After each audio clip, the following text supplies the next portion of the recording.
শ্রমিক এই পেশাটা এটা একটা গৌরবজনক পেশা। জোরে বলেন, এটা কি পেশা? এটা একটা গৌরবজনক পেশা।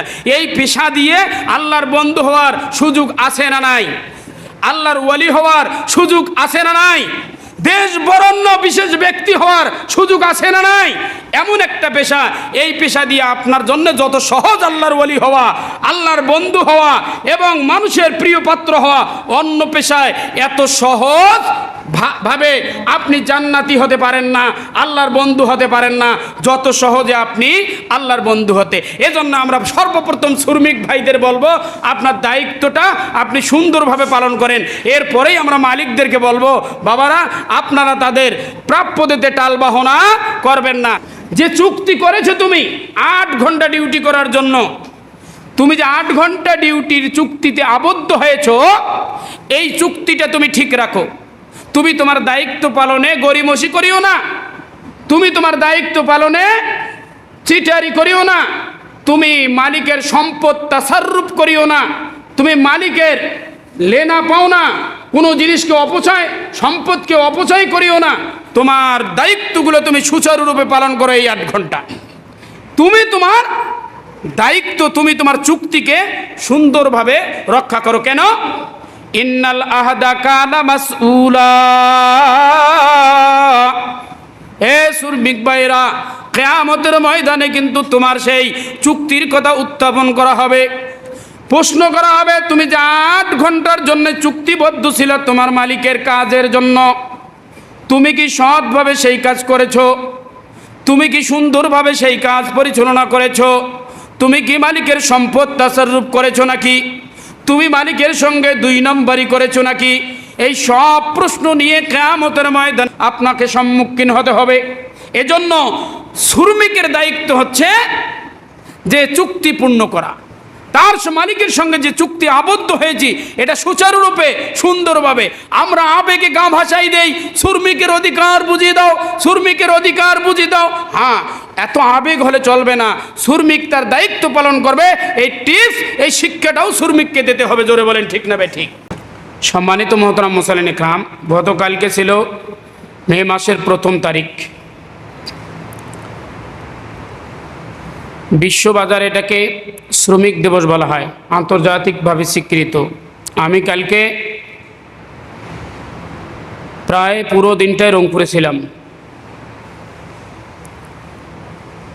11টার পর থেকে সন্ধ্যা পর্যন্ত রংপুর শহরেই ছিলাম। তো আমি যখন রংপুরে গেলাম, তো বিভিন্ন রাস্তায় মোড়ে বিভিন্ন শ্রেণী পেশার শ্রমিকেরা, মানুষেরা তাদের অধিকারের স্লোগান নিয়ে রাস্তায় মিছিল করতেছে। বেশ কিছু জায়গায় আমি দেখলাম। এটা শুধু আমাদের রংপুর শহরে নয়, এটা শুধু আমাদের বাংলাদেশে নয়, সারা পৃথিবীতে এই 1 মে মাসের 1ম দিবসকে তারা তাদের অধিকারের জন্য রাস্তায় নামে স্লোগান করে, মিছিল করে। তো আমি আপনাদের সামনে যে বিষয়টা বলতে চাচ্ছি, মে দিবসের ইতিহাস, ঐতিহ্য এগুলো বলা আমার উদ্দেশ্য নয়, আর ওটা আপনারা সবাই জানেন। আমি যে বোঝাতে চাচ্ছি, এই যে বৎসরে একদিন শ্রমিকরা পথে নামে, রাস্তায় নামে স্লোগান করে নিজের অধিকারের জন্য, পৃথিবীব্যাপী শ্রমিকদের প্রতি মানুষের বৈষম্যতা বা তাদের প্রতি নির্যাতন বা তাদের জন্যে তাদের উপর যে অত্যাচার, এটা কি পরিপূর্ণরূপে শেষ হয়ে গেছে মনে করেন আপনারা? বর্তমান সময়ে আমাদের দেশ বলেন, অন্যান্য দেশ বলেন, শ্রমিকরা কি তাদের ন্যায্য অধিকার পাচ্ছে মনে করেন? শ্রমিকদের কি প্রতি বৈষম্য আচরণ হচ্ছে না? কারণ আমি যেটা বোঝাতে চাচ্ছি, এই দিবস পালন করার মাধ্যমে আমাদের সফলতা আসার সম্ভাবনা নাই। শ্রমিক কি, তাদের অধিকার কি, তাদের দায়িত্ব কি, এই বিষয়গুলো নিয়ে সুন্দরভাবে পরিপূর্ণভাবে যে আমাদেরকে দিক নির্দেশনা দিয়েছেন সে হলো ইসলাম। জোরে বলেন, সে হলো কি? ইসলাম। সুতরাং শ্রমিকদের নিজেদের প্রাপ্য অধিকার এবং তাদের প্রতি যে অবিচার হচ্ছে, এই অবিচার থেকে আমরা যদি তাদেরকে মুক্তি দিতে চাই, শ্রমিকরা যদি মুক্তি পেতে চায়, তাদের ন্যায্য অধিকার যদি তারা ফিরে পেতে চায়, এরকম বছরে একদিন স্লোগান আর মিছিল দিয়ে কোনো কাজ হবে না। আমাদেরকে সকলকে ফিরে যেতে হবে কার দরবারে? ইসলামের দরবারে। জোরে বলেন, শুধুমাত্র গ্যারান্টি দিতে পারে ইসলামেই।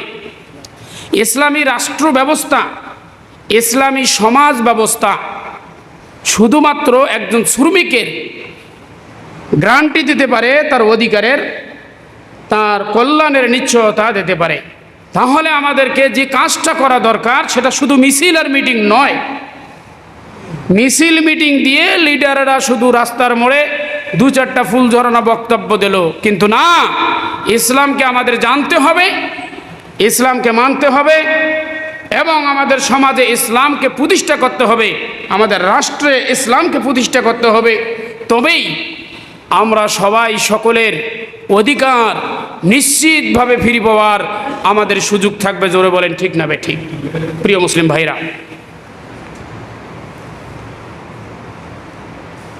যখন ইসলামের আগমন ঘটে নাই, জাহিলি যুগে এই শ্রম যেটা আমরা কর্মজীবী, যা পেশাজীবী, কর্ম পেশায় যারা নিয়োজিত, এই পেশাটাকে ছোট এবং তাদেরকে তুচ্ছ তাচ্ছিল্য করা হতো।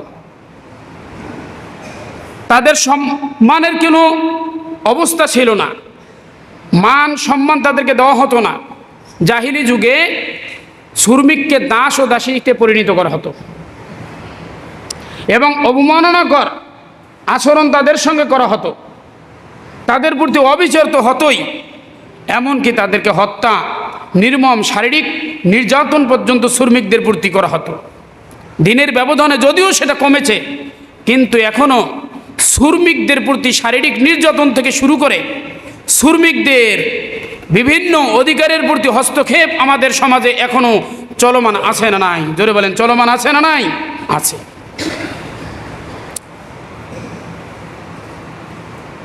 ইসলাম শ্রম ব্যাপারে যে উদারতা, যে মানসিকতা, যে সুন্দর বিশ্লেষণ করেছেন, পৃথিবীতে কোনো ধর্ম, কোনো মত বা আদর্শের মধ্যে শ্রমিকদের ব্যাপারে বা শ্রমের ব্যাপারে এত সুন্দর কথা কখনো কোথাও বলা হয় নাই।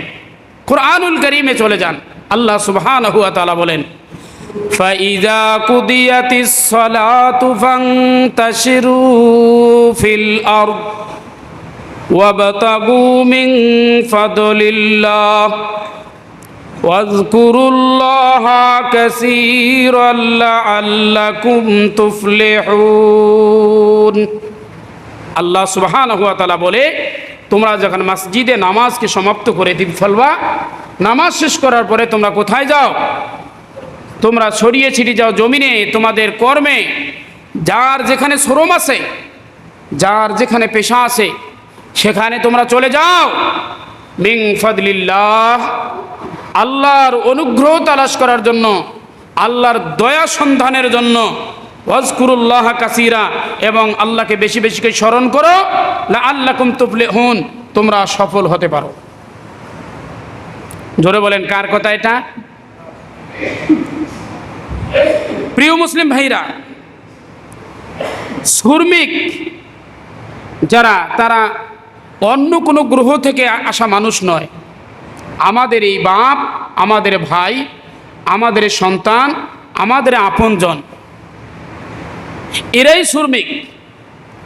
আমাদের প্রত্যেকটা মানুষের যেমন ইজ্জত ও সম্মানের অধিকার আছে, আমাদের জীবনের অধিকার আছে, আমাদের প্রত্যেক মানুষের যে মৌলিক চাহিদাগুলো আছে, যে প্রয়োজনগুলো আছে, প্রত্যেকটা শ্রমিকেরও সেটা সমভাবে আছে। কুরআনুল কারীম বলে, ইয়া আইয়ুহান নাসু ইন্না খালাকনাকুম মিন যাকারিন ওয়া উনসা وجعلناكم شعوبا وقبائل لتعارفوا إن أكرمكم عند الله أتقاكم إن الله عليم خبير। আল্লাহ রব্বুল আলামিনের কাছে ধনী গরিব আর সুরমিকে কোনো বৈষম্যতা নাই, মালিক আর শ্রমিকে কোনো ব্যবধান নাই, যে মালিকের সম্মান অনেক বেশি আর শ্রমিকের সম্মান কম এমনটা কার কাছে নাই। এই হিসাব আল্লাহ করে না। আল্লাহর কাছে কোনো ব্যবধান নাই। আল্লাহর কাছে ব্যবধান একটা জায়গায় আছে, কে সম্মানী কে মর্যাদাশীল, এই ব্যবধানটা আল্লাহ করে অন্য স্কেলে। গরিব আর ধনীর স্কেলে আল্লাহ এই ব্যবধান করে না, মালিক আর শ্রমিকের ব্যবধানে আল্লাহ এই ব্যবধান করে না। ইয়া আইয়ুহান নাস, হে মানুষ সম্প্রদায়, ইন্না খলাকনাকুম মিন যাকারিন আও উনসা, আমি তোমাদেরকে একজন পুরুষ একজন নারী থেকে সৃষ্টি করেছি। কার কথা? শ্রমিক এবং মালিক উভয় একজন নারী আর একজন পুরুষ থেকে সৃষ্টি হয়েছে। ওয়াজআলনাকুম শুউবান ওয়া কবাইলা লিতাআরাফু, এবং আমি আপনাদেরকে বিভিন্ন জাতি এবং গোত্রে বিভক্ত করেছি। কেন? লিতাআরাফু, যাতে নিজেদের পরিচয় বহন করতে পারো। তুমি যাতে মানুষের কাছে বলতে পারো, নিজের পরিচয়টা দিতে পারো যে আসলে আমি কোন শফিকুল, আমি পরামানিক শফিকুল, আমি শাহ রফিকুল, এরকমভাবে নিজের পরিচয়টা ক্লিয়ার করতে পারো। আমি বাংলাদেশি। ভিন্ন যখন আন্তর্জাতিক পরিমণ্ডলে তুমি তোমার পরিচয় দিতে যাবা, তুমি যেন বলতে পারো যে আমি বাংলাদেশি। যেমন দেশের বিভিন্ন অঞ্চলে চলে যাবা, তুমি যেন বলতে পারো আমি রংপুরি। আবার তুমি এলাকার ভিতরেই তোমাকে কেউ চিনতেছে না, তুমি তোমার এলাকার নাম বলার পরেও চিনতেছে না, তখন তুমি তোমার গোত্রের নাম, তখন তুমি তোমার বংশের নামটা বলে তোমার পরিচয়টা তুমি তাকে দিতে পারো। আল্লাহ বলছেন আমি একজন নারী একজন পুরুষ থেকে মানব জাতিকে সৃষ্টি করেছি আর বিভিন্ন জাতি ও গোত্রে বিভক্ত করেছি, এই জন্যে যাতে তারা নিজেদের পরিচয় বহন করতে পারে। এই মানুষগুলোর ভিতরে গরিব হোক, মিসকিন হোক, সম্পদশালী হোক, যে যত বড় হোক, আমার কাছে এদের কোনো পার্থক্য নাই। তবে পার্থক্য আছে, ইন্না আকরামাকুম ইনদাল্লাহি আতকাকুম, আল্লাহ বলে আমার কাছে পার্থক্য হচ্ছে তাকওয়া। স্কেলটার নাম হচ্ছে তাকওয়া। যে যত বেশি আল্লাহকে ভয় করে, যে যত বেশি পরহেজগার, যে যত বেশি গুনাহ থেকে বিরত থাকে, এই বান্দায় আমার কাছে সব থেকে প্রিয়। তত প্রিয়। গুনাহ করার সময় যদি আপনার বিবেকে না বাঁধে, আল্লাহর ভয় যদি জাগৃত না হয়, জাহান্নামের ভয় যদি জাগৃত না হয়, আপনি যত সম্পদশালীই হন না কেন, যত ক্ষমতাশালীই হন না কেন, আল্লাহর কাছে আপনার 4 পয়সার দাম নাই। আল্লাহর কাছে শুধু দাম সেই ব্যক্তির যে গুনাহ করার সময় আল্লাহর ভয়ে বিরত হয়, যে পাপ করার সময় আল্লাহর ভয়ে বিরত হয়, যে চুরি করার সময়, জেনা করার সময়, মিথ্যে বলার সময় কার ভয় অন্তরে জাগৃত হয়ে যায়? আল্লাহর ভয়। একে বলা হয় মুত্তাকি, এর নাম পরহেজগার, তাকওয়া। আর আল্লাহ বলে এরই ভিত্তিতে বান্দা আমার কাছে দামি, ধনী ও গরিবের ভিত্তিতে বান্দা আমার কাছে দামি নয়। ইন্নাল্লাহা আলিমুন খবীর, আল্লাহ পাক রব্বুল আলামিন এই সব কিছু জানেন, খবীর, তিনি সব কিছু অবহিত। প্রিয় মুসলিম ভাইরা, শ্রমিকদের দাস ও দাসী, শ্রমিকদের প্রতি অবিচার, শারীরিক নির্যাতন, এই সমস্ত কার্যক্রম চলতো জাহিলি যুগে। ইসলাম আসার পরে শ্রমিকরা আলোর মুখ দেখল, শ্রমিকরা তাদের ন্যায্য অধিকার ফিরে পেল। তো আজকে যে আমাদের স্লোগান, জায়গায় জায়গায় যে আমরা মিছিল করতেছি, বছরে একবার মিছিল করে আমরা আমাদের সফলতায় পৌঁছতে পারবো না। সমাজে প্রতিষ্ঠা করতে হবে ইসলাম, শুধু ইসলামই আমাদের সফলতার গ্যারান্টি দিতে পারে। জোরে বলেন ঠিক না বেঠিক?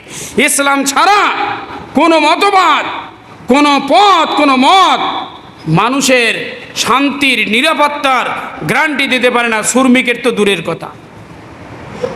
শ্রমিক অবহেলা আমরা দেখতেছি, দিন দিন আরও বাড়তেছে।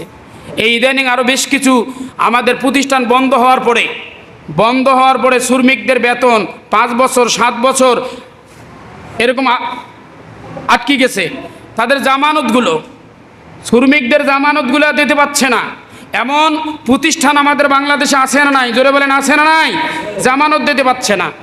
আবার কোনো কোম্পানি কোনো কারণবশত যদি বন্ধ হয়ে যায় কোনো প্রতিষ্ঠান বা কোনো ঢিলে হয়ে যায়, সেই ক্ষেত্রে শ্রমিকদেরকে সেখান থেকে তাড়িয়ে দেওয়া, এটাও শ্রমিকদের অধিকারের খর্ব। জোরে বলেন ঠিক না ঠিক? এভাবেও শ্রমিকদের সঙ্গে বৈষম্যমূলক আচরণ করা যাবে না আমার ভাইয়েরা। তো আমি বলতে চাচ্ছিলাম, শ্রমের মর্যাদা সব থেকে বেশি।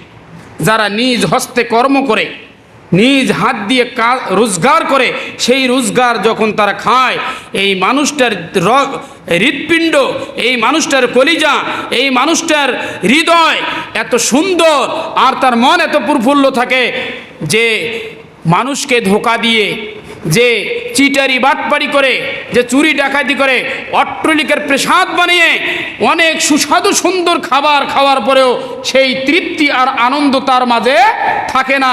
একজন মানুষ নিজ হস্তে কর্ম করে যদি ডাল ভাত খায়, জোরে বলেন ঠিক না বেটি, তার সুস্বাদু এবং তার তৃপ্তি, তার মাঝে প্রফুল্লতায় আলাদা। একটা হাদিস শোনেন, আন মিকদামিন রাদিয়াল্লাহু তাআলা عن رسول الله صلى الله عليه وسلم قال ما أكل أحد طعاما قط خيرا من أن يأكل من عمل يده। প্রখ্যাত সাহাবী হযরত মিকদাম রাদিয়াল্লাহু তাআলা আনহু বর্ণনা করেন, আল্লাহর রাসূল সাল্লাল্লাহু আলাইহি ওয়াসাল্লাম বলেছেন, মা আকালা আহাদুন তোয়ামান কত্তুন খয়রাম মিন আন ইয়াকুলা মিন আমালিন ইয়াদি। নিজ হস্তে রোজগার করে যে উপার্জন ভক্ষণ করেন, এর চেয়ে উত্তম কোনো উপার্জন হতে পারে না, এর চেয়ে উত্তম কোনো উপার্জন হতে পারে না। ওয়া ইন্না নাবিয়াল্লাহি দাউদ আলাইহিস সালাম কানা ইয়াকুলু মিন আমালিন ইয়াদি।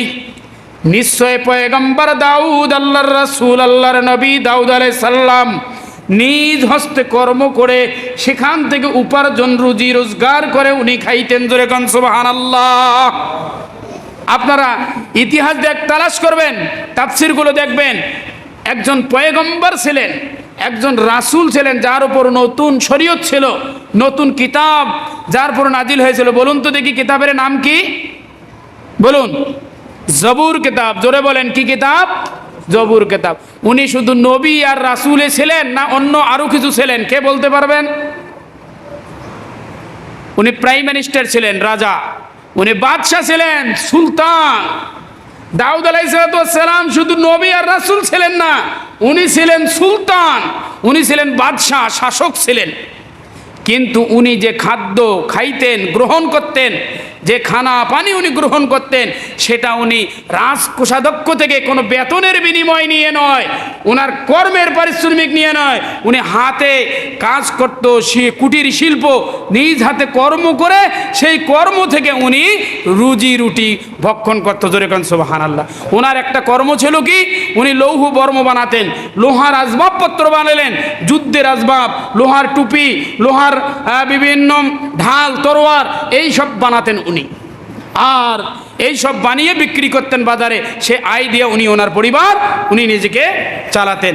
তো আমি যেটা বোঝাতে যাচ্ছি আপনাদেরকে, যে শ্রম এটা নিচু পদের কোনো কাজ নয়।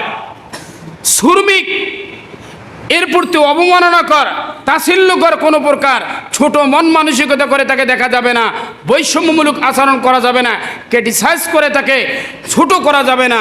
আমাদের পদে পদে আমরা তাদেরকে হেউ প্রতিপন্ন করি। আত্মীয়তা করার ক্ষেত্রে বলেন, সে শ্রমিক হওয়ার কারণে তার সব দিক ভালো থাকার, দিনদারি আছে, পরহেজগারিতে আছে, পরিবেশ ভালো আছে, আপনি আপনার সন্তানকে দিচ্ছেন না কারণ সে একজন শ্রমিক, এটা আপনার ভুল থিওরি। এই থিওরিটি আপনি সফল হতে পারবেন না। জোরে বলেন ঠিক না বেঠিক? কারণ শ্রমিক কোনো ছোট জিনিস নয়।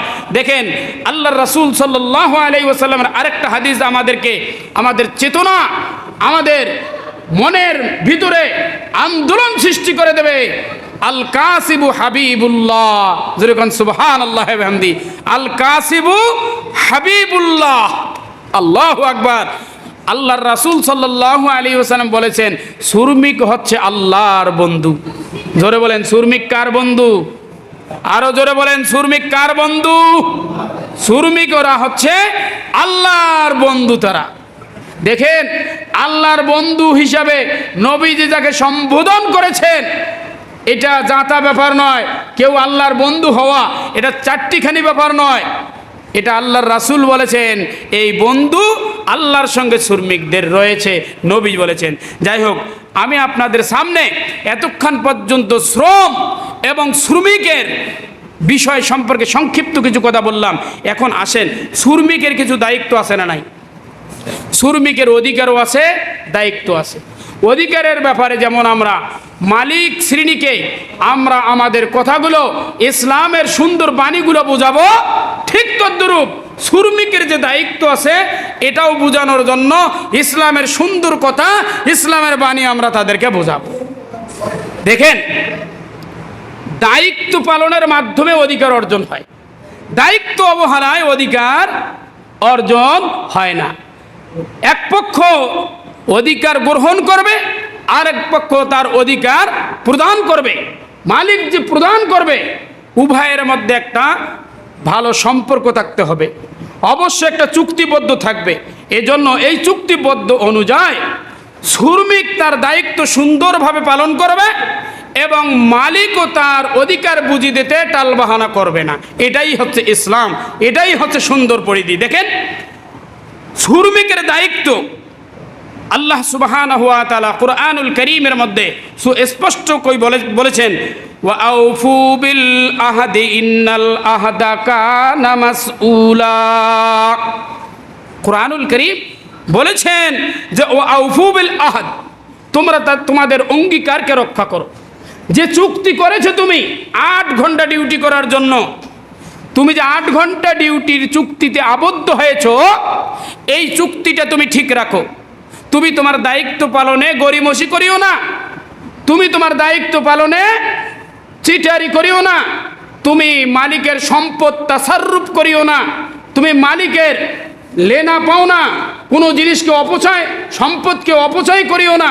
তোমার দায়িত্বগুলো তুমি সুচারুরূপে পালন করো। এই 8 ঘন্টা তুমি তোমার দায়িত্ব, তুমি তোমার চুক্তিকে সুন্দরভাবে রক্ষা করো। কেন? ইন্নাল আহদা কানা মাসউলা। হে শ্রমিক ভাইরা, কিয়ামতের ময়দানে কিন্তু তোমার সেই চুক্তির কথা উত্থাপন করা হবে, প্রশ্ন করা হবে। তুমি যে 8 ঘন্টার জন্য চুক্তিবদ্ধ ছিল তোমার মালিকের কাজের জন্য, তুমি কি সৎভাবে সেই কাজ করেছো? তুমি কি সুন্দরভাবে সেই কাজ পরিচালনা করেছো? তুমি কি মালিকের সম্পদ তাসাররুফ করেছো নাকি? তুমি মালিকের সঙ্গে 2 নম্বরই করেছো নাকি? এই সব প্রশ্ন নিয়ে কিয়ামতের ময়দানে আপনাকে সম্মুখীন হতে হবে। এজন্য শ্রমিকের দায়িত্ব হচ্ছে যে চুক্তি পূর্ণ করা, তার মালিকের সঙ্গে যে চুক্তি আবদ্ধ হয়েছি এটা সুচারুরূপে সুন্দরভাবে। আমরা আবেগে গা ভাসাই দেই, শ্রমিকের অধিকার বুঝিয়ে দাও, শ্রমিকের অধিকার বুঝিয়ে দাও। হ্যাঁ, এত আবেগ হলে চলবে না।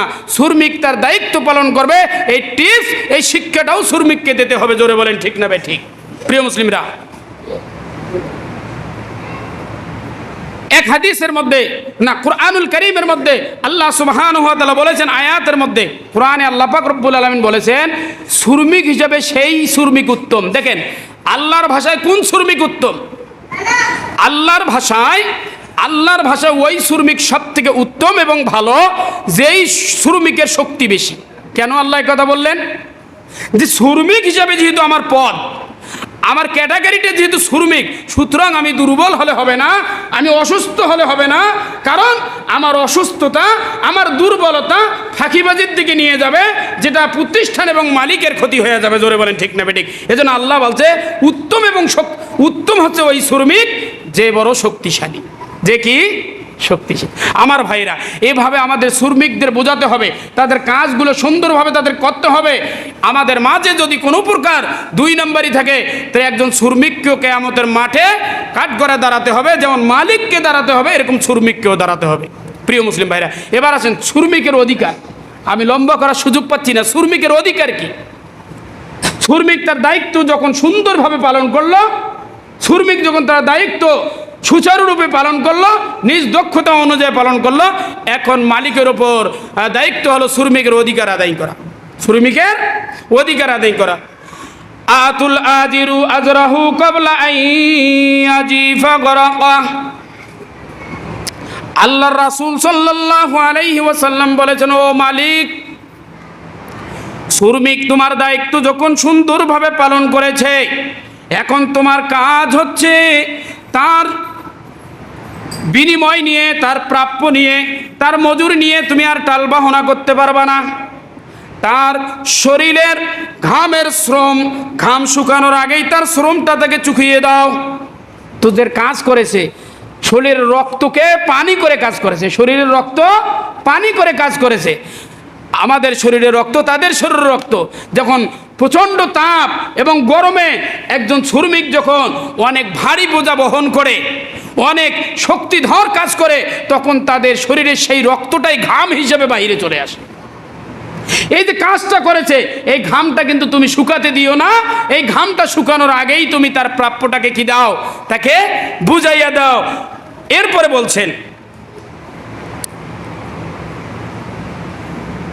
যদি টাল বাহানা করো, আবার কি করে অনেকে টাকা সপ্তাহ, 15 দিন, মাস, এভাবে আবার কিছু মাঙ্গন কাটে। জোরে বলেন আছে না নাই? কিছু মালিক আবার কিছু প্রতিষ্ঠান তাদের কিছু কাটে, এটা আবার পরবর্তীতে পাওয়া না পাওয়ার ব্যাপারে অনিশ্চয়তা থাকে। এ ধরনের সকল লুকোচুরি খেলা, এই সবগুলোকে আল্লাহ সুবহানাহু ওয়া তাআলা কুরআনুল কারীমের মধ্যে বলেছেন মাতলুল গানি জুলমুন। আল্লাহ রাসূল সাল্লাল্লাহু আলাইহি ওয়াসাল্লাম বলেছেন যে, আল্লাহ বলছেন মাতলুল গানি জুলমুন, এটা হচ্ছে জুলুম, এটা বড় অন্যায়, এটা বড় অত্যাচার। একটা কথা আপনাদেরকে বলি, বর্তমান সমাজে আগে তো দাস ও দাসী বিক্রি হতো। যখন জাহিলিয়াত যুগ ছিল, মানুষ বিক্রির হাট ছিল, ছিল কি ছিল না? মানুষকে ক্রয় করে নিয়ে তো, আর যতদিন পর্যন্ত ওই লোকটাকে, ওই দাসীকে, ওই বাদীকে অন্য কেউ বেশি দামে তার কাছ থেকে ক্রয় করতে না পারে, ততদিন তারপর শারীরিক নির্যাতন, মানসিক নির্যাতন, তাকে তার সামর্থ্যর বাইরে খাটানো, এবং তারপর অনেক অত্যাচার, অবিচার, জুলুম, নির্যাতন এর আগে হয়েছে কি হয় নাই? জোরে বলেন, হয়েছে কি হয় নাই? এখন কিন্তু দাস প্রথা নাই, তবে একটা নতুন প্রথা আমাদের সমাজে চালু হয়ে গেছে। এই নতুন প্রথা কি? এখন মানুষের শ্রম বিক্রি করে। জোরে বলেন ঠিক না ঠিক? বাজারে বিভিন্ন প্রতিষ্ঠান নাম রেখেছে 4 ম্যান, 7 ম্যান, 6 ম্যান, বিভিন্ন ম্যান নাম রাখার পরে 50 জন শ্রমিককে তারা বিক্রি করে দেয়, 500 টাকা করে নিয়ে 400 টাকা শ্রমিকের হাতে দেয়। এমন ফোরম্যান, এমন মধ্যস্থতাকারী আছে না নাই? জোরে বলেন আছে না নাই? এরাও দাস, এরাও মানুষ বিক্রি করা শ্রমকে দেখেন, এরা সবচাইতে পৃথিবীর বুকে সব থেকে বড় ভিক্ষুক। যারা শ্রমিকের অংশ কেটে খায়, শ্রমিকের টাকায় যারা ভাগ বসায়, এরা হচ্ছে পৃথিবীর বুকে সব থেকে বড় ভিক্ষুক। এদের সে আর বড় কোনো ভিক্ষুক নয়। তুমিও খাটো, তার সঙ্গে তুমিও কাজ করো, কিন্তু তুমি তাদেরকে একত্রিত করে নিয়ে যাইয়া তার শ্রম বিক্রি করে টাকা নিচ্ছ 500 করে, তাকে দিচ্ছ 450 করে, এমন কার্যক্রম ইসলাম অ্যালাউ করে না, এটার বৈধতা ইসলাম দেয় না। এই ধরনের কার্যক্রম করে ইনকাম করা, এগুলো জুলুম, এগুলো অন্যায়, এই ইনকাম বৈধ হবে না। দেখেন একটা হাদিস আপনারা শুনেন, হাদিসটি শুনলে আপনাদের অনেকটা ক্লিয়ার হয়ে যাবে। আল্লাহর রাসূল সাল্লাল্লাহু আলাইহি ওয়াসাল্লাম বলেছেন, ক্বাল আল্লাহু তাআলা, তার মানে হাদিসে কুদসি, আল্লাহ বলেছেন, নবীজি বলেন ক্বাল আল্লাহু তাআলা, আল্লাহ বলেছেন সালাসাতুন আনা খাসমুহুম ইয়াউমাল কিয়ামা, আল্লাহ বলেন 3 ব্যক্তির বিপক্ষে আমি দাঁড় হব কিয়ামতে। বলেন তো দেখি, 3 ব্যক্তির বিপক্ষে দাঁড় হবেন কে? জোরে বলেন আরো কে? কোন জায়গায়? এরপরেও কি কোনো উপায় খুঁজে পাওয়া যাবে? আল্লাহ তিন ব্যক্তির বিপক্ষে দাঁড় হবেন কিয়ামতের ময়দানে। বন্ধু কারা সেটা? রজুলুন আতানি ফি সুম্মা গাদার। এক নম্বর হচ্ছে ওই ব্যক্তি যে আমার নামে কসম করে এরপরে গাদ্দারি করে। এরপরে কি করে? গাদ্দারি করে। আমার জন্য কসম করে আমাকে দেওয়ার বা যে কোনো কাজের জন্য, এরপরে গাদ্দারি করে ওটা ভঙ্গ করে দেয়, ওর সাথে দুই নম্বরই হয়ে যায়। এই ব্যক্তির বিপক্ষে আমি আল্লাহ কিয়ামতের ময়দানে দাঁড়াবো। দুই নম্বর, ওয়ারাজুলুন বাআ সামানাহু। এটা আমার সাবজেক্ট। ওই ব্যক্তির বিরুদ্ধে আল্লাহ কিয়ামতের ময়দানে দাঁড় হবে যেই ব্যক্তি মানুষকে বিক্রি করে দেয় এবং তার টাকায় ভাগ বসায়। মানুষকে কি করে দেয়? বিক্রি করে দেয় আর তার টাকায় ভাগ বসায়। তো মানুষ বিক্রি করে দিয়ে তার টাকায় ভাগ বসায় যেই ব্যক্তি, কিয়ামতের ময়দানে আল্লাহ তার পক্ষে না বিপক্ষে? জোরে বলেন, তার পক্ষে না বিপক্ষে? অতএব আমাদের সাবধানতা অবলম্বন করতে হবে। তিন নম্বর, ওয়ারাজুলুন ইস্তাজিরা আজিরান ফাস্তাউফি মিনহু ওয়ালাম ইউতা আজরাহু। তিন নম্বর হচ্ছে ওই ব্যক্তি যে কি করে